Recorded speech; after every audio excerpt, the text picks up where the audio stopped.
네, 안녕하세요. 안녕하세요. 아, 네, 반갑습니다. 멀리서 오셨어요. 네, 감사합니다.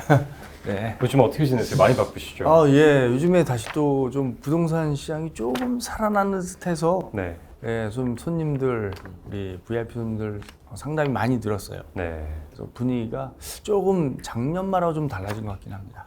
저희 이동현 수석전문위원님께서는 하나은행에서 정말 고액자산가들의 부동산 상담을 전담하고 계시는. 네, 저희가 그런 센터가 저희 그 본점에 있습니다. 네. 그래서 저희가 좀 이제 자산가들 대상으로 부동산에 대한 종합 컨설팅 서비스를 제공해드리고 있습니다. 네. 알겠습니다. 이게 뭐 저희 수석님 모셨는데 저희가 집코노미 최근에 항상 처음으로 드린 질문이 있는데요. 네네. 최근 수도권 부동산 시장 분위기는 좀 어떻게 보세요? 글쎄요, 지금 앞선에 제가 잠깐 말씀드렸다시피 지금 분위기는 조금 살아나는 듯은 해요. 네. 근데 이제 이게 확 지금 더 달아오르고 끌어오르고 이런 것 같지는 않아요. 네. 왜냐면은 아시다시피 지금 어쨌든 간에 지금 이게 기존에 수년 동안 이제 높이 고점을 향해 달려오다가 네. 그러다가 이제 금리 폭탄을 맞았잖아요. 고금리 폭탄 맞으면서 이제 전반적으로 이제 시장이 네. 많이 약화되면서 그게 지금 거의 한 1년 거의 1년 가까이 가고 있잖아요. 네. 이런 분위기는 여전한데 네. 다만 이제 최근 들어서 이제 금융권에 이제 어떻게 보면은 우리나라의 금리가 중장기 금리가 좀 하향 안정세를 조금씩 유지하고 있는 것 같고 분위기가 네. 그래서 이제 더 이상 급격한 금리 상승은 없을 거라는 분위기가 좀 있고요. 네. 그리고 이제 시장 자체가 이제 항상 이 부동산 이렇게 우리가 투자하려는 사람들이 많이 있지 않습니까? 네. 내 집 마련하는 사람도 있고 그래서 항상 그런 수요들이 그동안에 좀 이렇게 좀 눈여겨 보던 분들 관망하면서 그런 분들이 요즘에 조금 더 관망을 더 긴장감을 가지고 이제 관망하는 것 같아요. 네, 어떻게 변할지 그러면 어떻게 움직여야 되나 네. 그런 것들이 분위기가 조금은 아직 많이는 아니지만 조금은 살아나는 분위기가 있지 않나 네. 이렇게 저는 생각합니다. 알겠습니다. 그럼 이 질문을 먼저 드려야 될 것 같은데 최근에 어쨌든 완전히 거래 실종 상태가 거의 한 반년간 지속되다가 최근에 거래가 조금 살아나는 것 같으니까 이제 어떤 분들은 이게 이제 반등의 시작이다라고 말씀하신 분도 있고 그냥 소폭 어쨌든 하락장은 계속 유지되는 거다라고 말씀하신 분도 있는데 어떻게 보세요? 두 가지 다 맞을 수 있어요. 네. 그러니까 하락장은 제가 봐도 그러니까 하락장이라보다도 이제 약세장은 흐름은 올해는 이어질 가능성은 있어요. 네. 있는데 그런다고 이제 너무 절망적으로 이렇게 생각했던 것이 어쨌든 간에 지금 금리가 조금 안정화되는 분위기가 살짝 있고 네네. 그리고 이제 정부에서도 이제 부동산 이제 약간 어떻게 보면 다시 좀 살리려는 그런 정책을 지금 쓰고 있지 않습니까? 그렇죠. 연초부터 이렇게 강력한 부동산 호재 정책을 내놓으면서 그런 분위기들이 조금은 시장을 조금 약간 이렇게 좀 안정화시키고 있지 않나 이런 생각이 들고요. 항상 저희가 보지만은 시장이라는 거는 이렇게 올라갔다 내려갔다는 게 항상 있는데 지금 시장은 아주 최악보다는 조금 낫지 않을까 이런 느낌은 좀 갑니다. 네. 그래도 이제 작년 말만 해도 많은 전문가분들께서 올해가 최악일 거다라고 예상을 하셨는데. 그렇죠. 왜냐면은 이게 시장이라는 게 이게 한번 꺾이면은 이게 부동산은 이게 좀 어떻게 보면 장기 투자 흐름이지 않습니까? 그렇죠. 그럼 단기간에 이게 흐름이 주식하고 다르게 이게 급변하고 급등하고 이게 흔치는 않아요, 원래. 근데 이제 아시다시피 이제 워낙 이제 신삼고고 러시아 우크라이나 전쟁이면서 금리가 오르면서 이게 이제 그 영향을 직격탄을 바로 받아서 금리는 아주 민감하거든요, 시장에. 부동산하고. 그러다 보니까 이런 상황이 왔는데 그런 흐름으로도 보면 최소 2, 3년은 이런 약세 시장 내지는 하락장이 이어져야 원래 정상적이라고 대부분 사람 생각할 거 아니에요. 부동산이 한 달 만에 변하고 이러진 않으니까. 그렇죠. 그런 분위기를 우리가 좀 많이 사람들이 하고 저 같은 많은 전문가들도 지금 그런 비슷하게 향후 한 1, 2년 내지 2, 3년은 좀 어렵지 않을까 이렇게 생각을 했습니다. 근데 그게 달라졌다기보다도 그런 분위기가 조금 누그러졌다 내지는 그래도 조금 아주 그냥 최악은 좀 벗어나지 않을까. 요즘 들어서 좀 어떻게 보면은 이 급매물 내지 이런 거래가 조금 되고 있거든요. 거래량이 조금 늘어나는 분위기. 그때 최악의 시대보다는 낫다. 이런 분위기라고 보시면 되고요. 올해는 어쨌든 간에 시장이 전반적으로 약세겠지만 뭐 내년에는 좀 많이 좀 반등할 수 있는 기회가 되지 않을까. 저 개인적으로는 네. 그렇게 좀 생각하고 있습니다. 내년에는 반등할 수 있는 기회가 올 네. 수도 있다. 금리가 안정화된 데는 네. 전제, 예, 금리가 떨어진다는 전제 네. 하에서. 그럼 어쨌든 은행에 계신가 금리가 올해 안에도 기준금리가 다시 떨어질 가능성이 있다고 보세요? 지금 뭐 정부에서도 한국은행에서도 그리고 지금 현재 금리가 많이 단기를 많이 오르다 보니까 이제는 조금 이게 동결해지는 이런 분위기로 가고 있지 않습니까? 네네. 그리고 우리가 이제 이게 워낙 금리만 오르고 그다음에 부동산 가격 떨어지고 주식 가격 떨어지는 게 문제가 아니라 경기 침체를 또 우려하잖아요. 맞습니다. 그러면은 금리를 계속 마냥 올릴 수는 없어요. 그러다 보니까 이제 아무래도 금리 시장도 좀 하향 안정화를 조금은 이제 그런 방향으로 가야 되지 않을까 생각하는데 네. 다만 이제 뭐 인플레이라든지 또 글로벌적으로 뭐 미국의 뭐 연준이 금리를 올리고 이런 부담감은 우리가 있을 거예요. 어느 정도는 따라가야 되니까 항상 그런 부담감은 있지만 미국도 뭐 물가가 어느 정도 잡히고 있다고 하고 미국도 이제 과거처럼 이제 막 큰 폭의 금리 뭐 자이언트 스텝이니 이런 정도는 가지 않지 않을까. 이런 분위기가 최근에 좀 주식시장 좀 반영되고 있잖아요. 주식이 가장 빠르게 반영되니까. 맞습니다. 근데 이런 분위기가 이어질 거라고 보기 때문에 잘하면은 뭐 어쨌든 시장이 생각보다는 좀 빠르게 회복되지 않을까. 이런 기대감도 좀 가져봅니다. 그러니까 지금 수석님 말씀을 들어보면 어쨌든 이 약세장은 올해도 지속될 가능성은 크지만 적어도 뭐 이렇게 경착륙이 아니라 연착륙할 수 있게끔 그런 계기는 좀 되지 않을까 하는 희망을 가져봅니다. 네, 알겠습니다.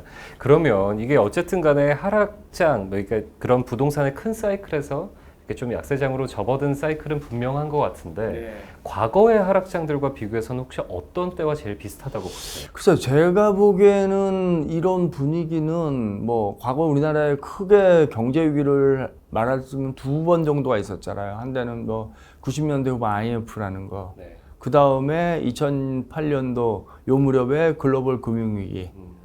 모기지 사태로 연유돼서 발생한 거.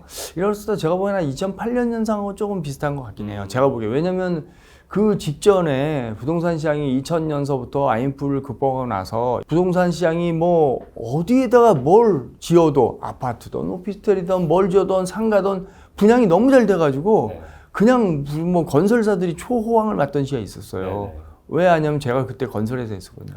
네, 저는 이제 건설회사에서 한 10여 년간 그런 일을 해오고 뭐 개발사업, 주택사업을 해오고 그다음에 이제 금융계에서 한 15년 이상을 이런 거액자산가들 부동산 컨설팅 해왔는데 과거에 제 기업 보면 하여튼 그때가 초호황이었는데 그게 이제 2007년, 8년도에 가격이 계속 올라오다 보니까 이제 고점이란 말이 계속 나온 데다가 이제 집값 너무 비싸 이런 얘기 나오면서 정부에서도 이제 막 이제 집값 규제를 본격적으로 들어가기 막 시작하고 거기다 결정적으로 이제 막 공급이 이렇게 늘어나는 찰나에 바로 글로벌 금융위기라는 게 왔어요.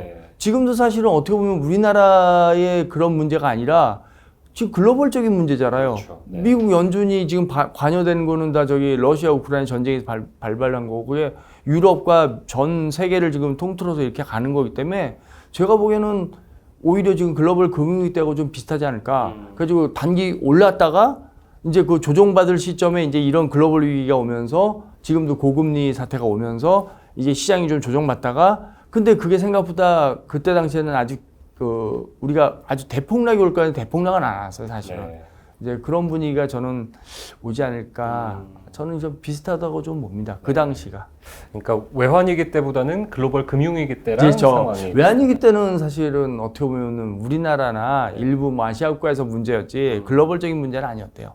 근데 지금 글로벌 금융이 오히려 우리나라보다도 다른 유럽이나 미국의 문제가 생긴 거잖아요. 서프란 모기지나 그런 것들 봤을 때는 좀 지금 이 사태가 저기 유럽에서 전쟁 나고 있고 러시아 우크라이나 그 여파로 미국의 지금 원자재가 급등으로 해서 물가 때문에 지금 금리를 막 급격하게 올리고 이런 것들이 글로벌적으로 영향을 미치는 면이 우리나라에도 영향을 많이 미치는 거 아닙니까? 네, 알겠습니다. 근데 이제 글로벌 금융위기 때를 보면 그때도 사실 금리가 급격히 많이 올랐는데 지금 많은 분들이 생각하시기에 이게 부동산을 구매하는 거나 보유하는 부담은 오히려 그때보다 큰 것 같다. 이렇게 말씀들을 하시더라고요. 그거는 또 그 일견 뭐 맞는 말일 수도 있고요. 또 뭐 다를 수도 있지만 그때 지금 뭐 부담이 더 크다는 거는 어떻게 보면 제 생각에는 사람들이 그런 어떤 뭐랄까 경제적인 소득이라든지 이런 뭐 우리가 전반적으로 그때보다 상당히 높아져 있잖아요. 그 눈이 높아져 있어요, 이미 시각이. 네.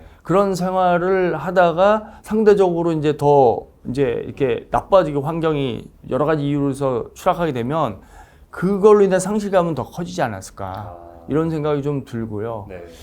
지금 상황에서는 어떻게 보면은 글로벌 때보다도 더 가파르게 네. 금리가 너무 단기에 막 오르니까 그러니까 그거로 인해서 또 하필이면 또 우리가 재작년만 해도 이제 마지막이라고 할 무렵이 언제 이게 끝날까 사람들이 생각하는데 계속 올라왔잖아요. 그렇죠. 서울 아파트 가격이.